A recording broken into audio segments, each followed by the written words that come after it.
In this week's session in Whiteboard Leadership, I want to talk about the 4 cultures that affect your people. There are different levels of culture, and culture by definition is the defining set of attitudes, values, beliefs, and behaviors of a given group. And in your community, in your church, among your people, there are different influences on those. The first is society. Society is a culture. Society is affected by the trends, the things that are happening these days, the events that have happened recently that impact culture, the politics and the popularity of different personalities. All those things impact culture and drive people towards certain values, beliefs, and behaviors. Beyond that, there's the Christian culture, a little subgroup of society. Those who believe that the Bible is true, and they listen to certain types of music that teach a different way of thinking than the society may think. There are also popular preachers at any given time in society. It could have been Billy Graham or Bill Hybels or Rick Warren or Andy Stanley or Matt Chandler or Tim Keller. It could have been anyone that they're reading, but popular preachers impact Christian society. But inside of Christian society, there are churches. And if you notice that not every Christian will go to every church because of the mission and vision of the church may be different. Perhaps the doctrine of the church. There's Presbyterian churches and Methodist churches and Baptist churches and independent churches. And then there's the methods that they use that distinguish churches even inside of a denomination or inside of a movement. But the final level of culture is leadership culture.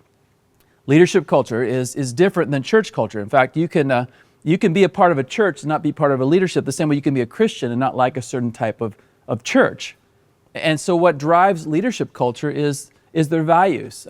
Values really aren't what you write on the wall. It's how you live as you walk down the hall. It's the behaviors that you have, how you treat one another, how you handle conflict, how you look at those inside and outside the church, how you view people that may come into your church as guests. And so it's those things, and it's the chemistry between the team, how we treat each other, how we're going to interact. This is the highest level of culture because leaders create culture. The challenge for us as a church is this, that if there's a whole lot of things that we very often don't talk about, we don't address in our churches. And unfortunately, when leadership doesn't address something, then the people of the church will default to another level of culture. If we don't talk about how to deal with conflict, for example, they may look at what other churches do or perhaps what the Bible says. And what's even worse is sometimes they don't do those things. They look at how society treats people. We see this all over social media, and we see people behaving in ways that we definitely don't want leadership to behave this way. We don't want the church to behave this way. And so, unfortunately, by default, if you don't define what is right and what is wrong, they will drop down to another level of culture. And that's a dangerous, dangerous thing.